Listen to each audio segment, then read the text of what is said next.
अस्सलामु अलैकुम वरहमतुल्लाहि वबरकातुहू। जैसा कि आप जानते हैं कि कुछ दिन पहले हज़रत मौलाना महमूद मदनी साहब ने असदुद्दीन अवैसी के बारे में जो बातें कही थी, उन बातों को लेकर सोशल मीडिया पर एक बहुत बड़ा वबाल मचा हुआ है। हज़रत मौलाना महमूद मदनी की बातों को लेकर एक और आलिम दीन है जो उनकी बातों से मुत्तफिक नहीं है। वो आलिम दीन है जिनको दुनिया हजरत मौलाना सलमान हुसैन नदवी के नाम से जानती है।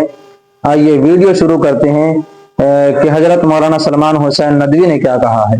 हिंदुस्तान में इस वक्त जो मसाइल हैं, जिन मसाइल में मुसलमान घिरे हुए हैं और मुसलसल आजमाइशों से गुज़र रहे हैं, और ये आजमाइशें वक्ती नहीं है, एक तवील दौर आजमाइशों का गुज़रा है। और जो दौर भी आजमाइशों का गुज़रा है, ऐसा नहीं है कि अल्लाह ताला ने उन पर अज़ाब मुसल्लत कर दिया है। अल्लाह ताला तो रहमान है, रहीम है, सत्तार है, गफ़्फ़ार है। अल्लाह ताला किसी पर अज़ाब मुसल्लत नहीं करता। इसीलिए अल्लाह ताला ने कुरान में बार बार ये बात इरशाद फरमा दी गई है, वमा ज़लमनाहुम वलाकिन कानू अनफुसहुम यज़लिमून। हमने लोगों पर जुल्म नहीं किया, लोग खुद अपने ऊपर जुल्म करते रहे। लोग गलत रास्ता इख्तियार करते रहे, सच्चे रास्ते को छोड़ा, हक़ को छोड़ा, कुरान की तालीमात को छोड़ा, हदीस की तालीमात को छोड़ा, अंबियाई निज़ाम को छोड़ा, सही इस्लामी क़ियादत को छोड़ा, उसको फिर भुगतते रहे, उसके नुक़सानात उठाते रहे और वो सिलसिला चलता रहा। क्योंकि जैसा लंबा अमल होता है जो सही रहनुमाई के साथ नहीं होता है, तो उसके नताइज भी फिर लंबे होते हैं। क्या हिंदुस्तान में ये वाक़या नहीं है कि 17वीं सदी के आगाज़ से अंग्रेज़ों ने आना शुरू किया और इस मुल्क पर वो कब्ज़ा करते चले गए, और उनके कब्ज़ा करने के असबाब यही थे कि जो इस मुल्क में रियासतें थी, जो रजवाड़े थे, वो बिकते चले गए और धोखा खाते गए या धोखा देते गए, आपस में लड़ते रहे, एक दूसरे से मुकाबला करते रहे और अपनों से गद्दारी करते रहे और दुश्मन के जासूस बनते रहे। इसी का तो ये नतीजा निकला कि जो बंगाल में दाखिल हुए वो कर्नाटक तक पहुँचे और कर्नाटक से दिल्ली पहुँचे, बम्बई पर उन्होंने कब्ज़ा किया, पूरे मुल्क पर वो काबिज़ होते चले गए। आखिर इसके पीछे असबाब क्या थे? और जो मुकाबले के लिए उठे, हज़रत सैयद अहमद शहीद रहमतुल्लाह अलैह ने जिस तरह से एक ताकतवर तहरीक, इस्लामी तहरीक, मुवहिदाना तहरीक, एक ज़बरदस्त इनकलाबी तहरीक खड़ी की, अंग्रेज़ों ने अपनी यारी से, अपनी चालाकी से उनके ख़िलाफ़ लोगों को तैयार किया, उनके ख़िलाफ़ ऐसे अफराद तैयार किए जिन्होंने अक़ीदे मुतज़लज़िल किए, जिन्होंने झगड़े पैदा किए, फितने खड़े किए, आपस में लड़ाइयाँ लड़ी और इत्तेहाद होने नहीं दिया। और चूँकि इत्तेहाद होने नहीं दिया, इसलिए ज़ाहिर है कि जब आपस ही में ताकत को तोड़ा जाएगा तो नताइज जो उसके निकलेंगे वो फिर ज़ाहिर है कि सामने आकर रहेंगे। तो हज़ारों लाखों मुसलमानों को इस मुल्क में ज़बह किया गया। क्या वजह है कि अंग्रेज़ों से वो जीत नहीं सके? क्या वजह है कि लाल किला उनके हाथ से गया?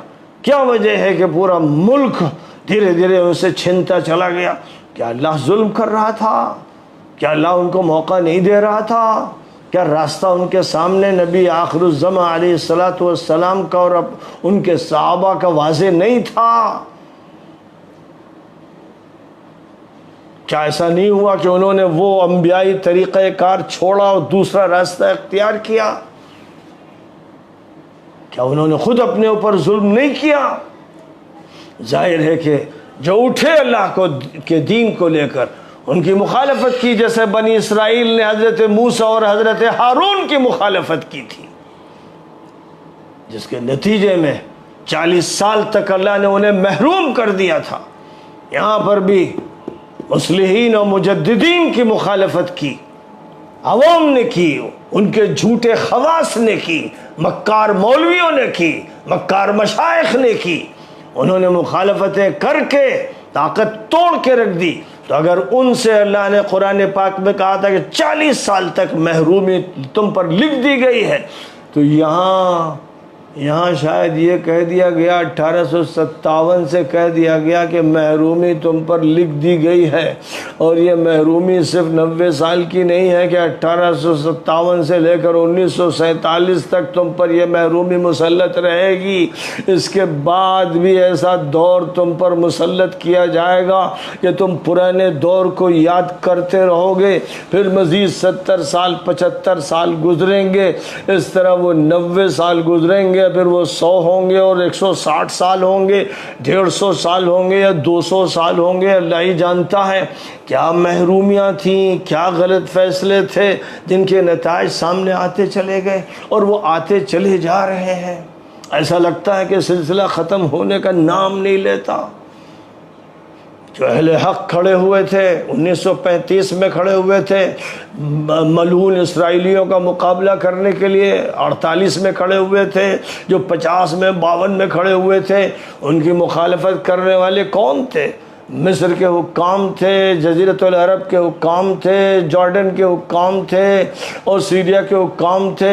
उनकी मुखालफत करने वाले इराक़ के हुक्काम थे। ये अरब हुक्मरान, ये मुनाफिक, ये दज्जाली ताकतें थीं जिन्होंने अपनों की कमर तोड़ी, जिन्होंने इसराइल की मदद की, जो सहयूनियों के एजेंट बने, जिसका नतीजा निकला कि 70-75 साल से मुसलसल सिवाय इसके कि मुसलमान कत्ल होते जाएं, बूढ़े भी, औरतें भी और बच्चे भी, इसके अलावा कोई रास्ता नहीं उनके सामने।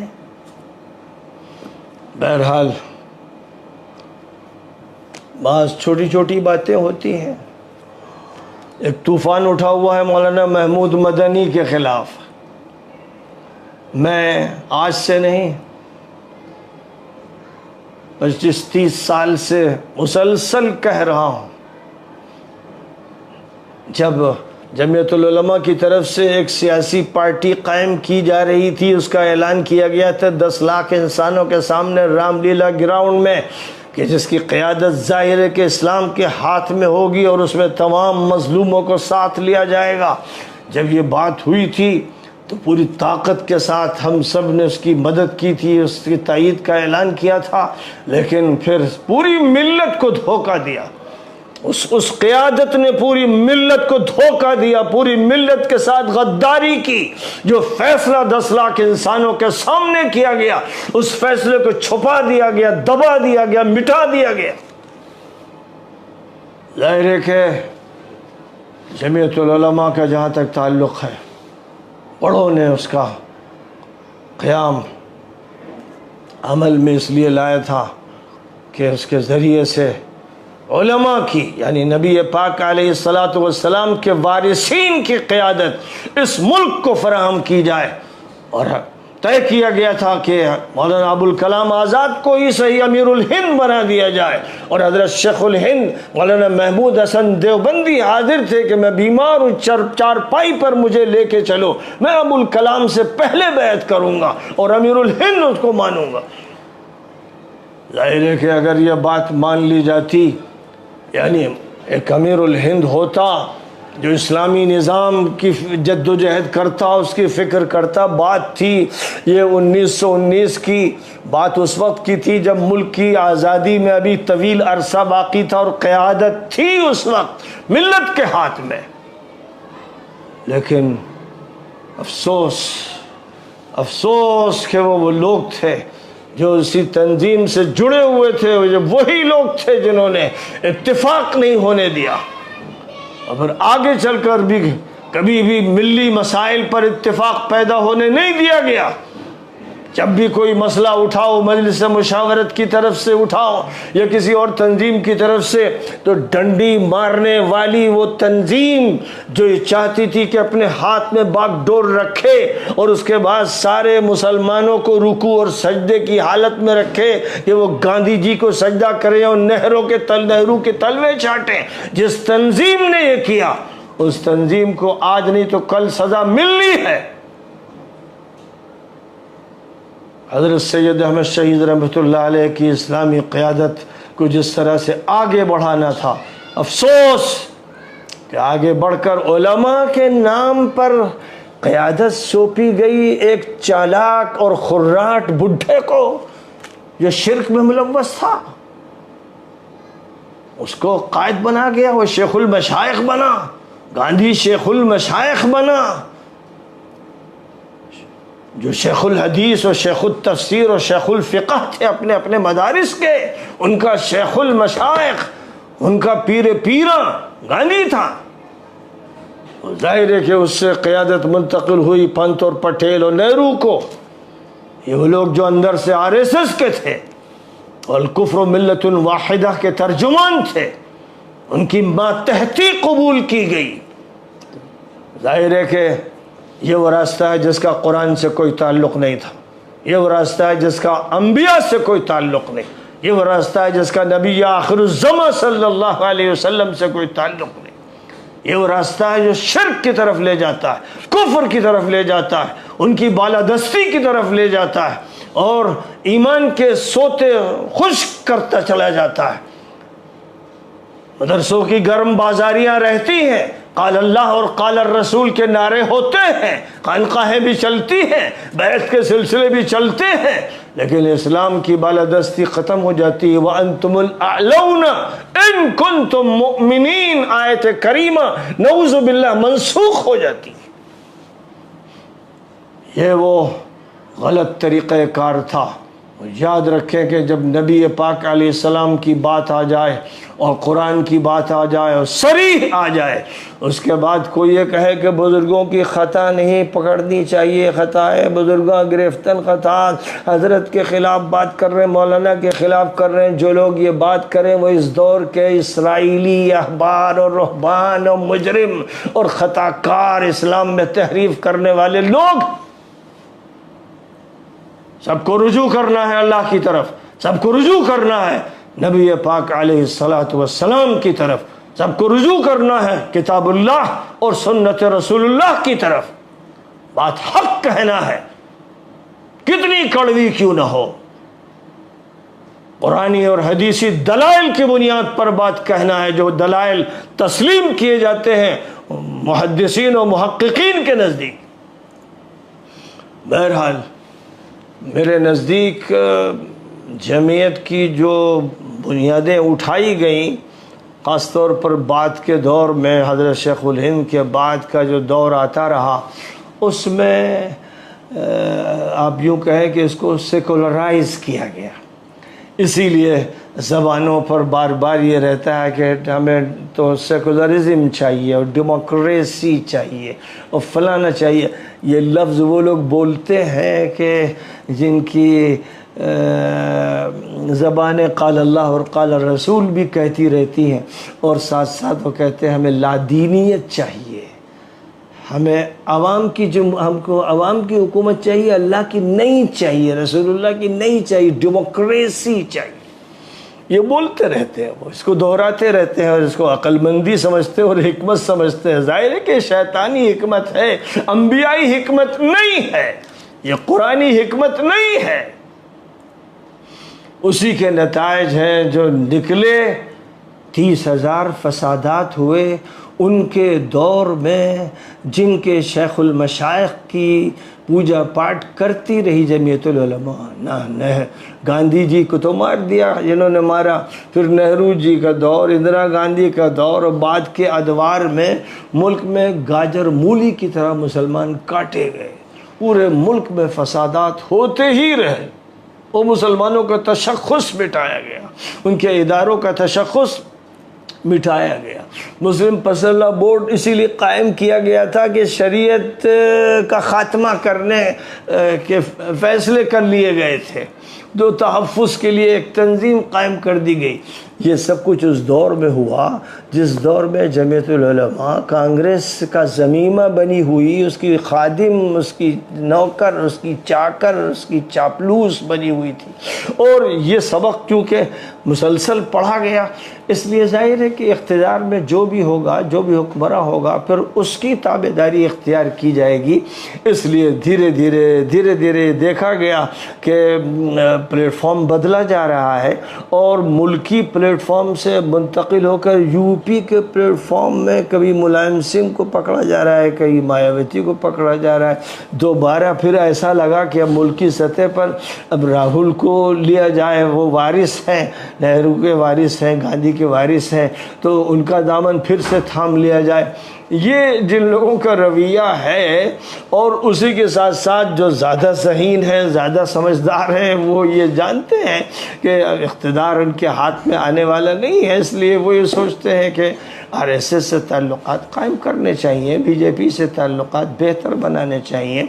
और इसी के साथ साथ जो मुल्क में बड़े शातिर और माहिर और अय्यार किस्म के एंकर हैं, जो हर मौजू पर सवाल करते हैं और बात निकालना चाहते हैं, उनकी रियायत भी रखनी चाहिए और बात करनी चाहिए। ज़रा जदीद टेक्निक के साथ और कुछ हिंदी और कुछ अंग्रेज़ी इस्तेमाल करते हुए लिबरलिज़म का तरीक़ाकार इख्तियार करना चाहिए, और लिबरलिज़म का जो तकाज़ा हो उसको इस तरह पूरा करना चाहिए कि महसूस हो कि हुकूमत के साथ बहुत ही अच्छे अंदर से ताल्लुक़ात हैं, दिल दिमाग खुला हुआ है, और कोई बात भी गलत नहीं है। जो बड़े फ़ैसले हो रहे हैं वो NRC से मुताल्लिक़ हों या वक्फ़ बोर्ड से मुताल्लिक़ हों, बहरहाल उनके लिए रास्ता निकलता है।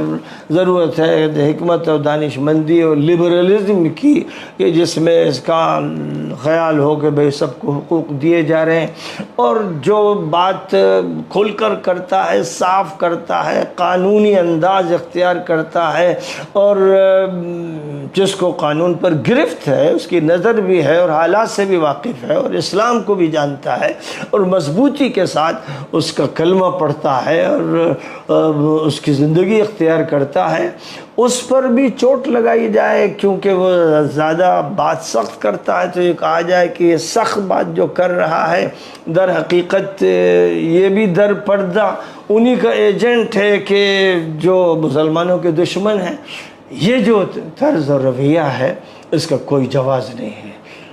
जहाँ तक ताल्लुक़ है असदुद्दीन ओवैसी साहब का, मैंने तो बहुत ज़बरदस्त तरीक़े पर इलेक्शन के ज़माने में जब यूपी में इलेक्शन हो रहे थे उनकी तायीद की थी, और मेरा ये कहना था कि जमीयतुल उलमा ने तो जो पार्टी बनाने का फ़ैसला किया था, जिसका ऐलान किया था 10 लाख इंसानों के सामने, उसने गद्दारी की, धोखा दिया पूरी मिल्लत को।